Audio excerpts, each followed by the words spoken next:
এই যে ছাত্রলীগের যে নির্যাতন, গেস্ট রুম কালচার, সেই কাজে সর্বোচ্চ সহযোগিতা করেছিল এস এম ফরহাদরা। একদম চ্যালেঞ্জ করে বলছি যে 5 আগস্টের পর থেকে এখন অবধি ঢাকা বিশ্ববিদ্যালয়ের বিভিন্ন হল এবং রুমগুলো আপনার এখনও ছাত্র শিবিরের নেতাকর্মীরা দখল করে আছে। এস এম ফরহাদ যে অভিযুক্তি করেছেন সেই অভিযুক্তি পুরোপুরি মিথ্যা, এবং এস এম ফরহাদের যে রাজনীতি সেটা পুরোটাই ভিত্তি হচ্ছে মিথ্যাচারের রাজনীতি। 5 আগস্টের পর থেকে ঢাকা বিশ্ববিদ্যালয়ের প্রত্যেকটা হলে ইসলামী ছাত্র শিবিরের যে নেতাকর্মী যারা গুপ্ত অবস্থায় ছিল ছাত্রলীগের সময়, তারা প্রত্যেকটি হলে রুম দখল করেছে। তৎকালীন যে আওয়ামী লীগের যে বিভিন্ন হলের প্রবোস্ট ছিল আওয়ামী লীগপন্থী, তাদেরকে ভয় ভীতি চাপ দিয়ে তারা হলগুলো দখল করে।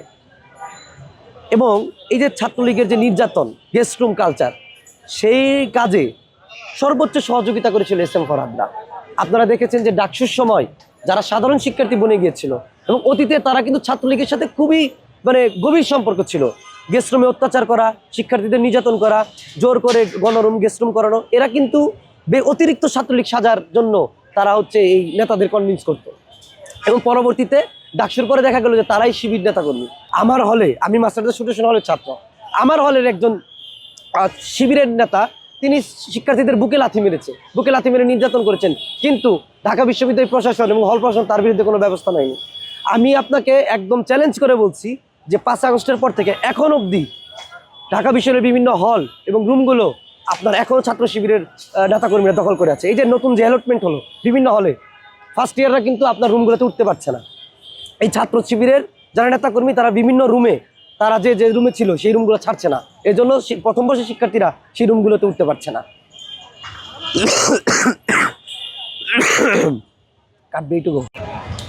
এস এম ফরহাদ যে দাবিটি করেছেন যে ছাত্রদল 5 আগস্টের রাতে হলগুলো দখল করেছে, আমি নিজে 5 আগস্টের 3 মাস পরে আমি সূর্য সেন হলে বৈধ সিট পেয়েছি।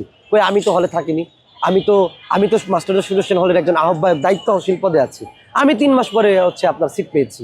এই ছাত্র শিবিরের যারা গুপ্ত নেতাকর্মী ছিল, তৎকালীন আওয়ামী লীগের যে প্রবোস্ট ছিল, তাকে চাপ প্রয়োগ করে যে আমাকে হলে যেন সিট না দেওয়া হয় কারণ আমি ছাত্রদল করি, এরকম ধোয়া তুলেছিল।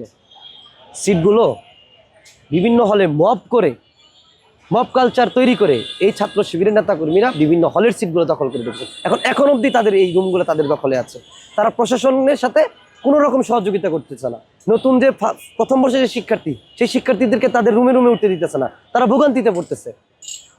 আমি আপনাকে একটা বিষয় খুবই সুস্পষ্টভাবে বলি, এস এম ফরহাদ এবং সাদিক কায়েমরা ছাত্রলীগের যে শাসনামল, ছাত্রলীগের যে নির্যাতন, তারা সেইটাকে দীর্ঘায়িত করেছে। একদম আপনি দেখবেন যে সাদিক কায়েম নৌকা নৌকা স্লোগান দিয়েছে, এস এম ফরহাদ সৈকতের সাথে তার ছবি দেখবেন আপনি। তিনি সমাজ কল্যাণ শাখার বললাম তো যুগ্ম আহ্বায়ক ছিল ছাত্রলীগের। তো এরাই তো এই গেস্ট রুম গণরুম কালচারগুলো টিকিয়ে রেখেছিল ছাত্রলীগের। আর এরা এখন মুখে বড় বড় কথা বলে যে ছাত্র গণরুম গেস্ট রুম কালচার 5 আগস্টের পরে চালু করার চেষ্টা করেছে। চালু করার চেষ্টা ছাত্রদল কখনোই করেনি।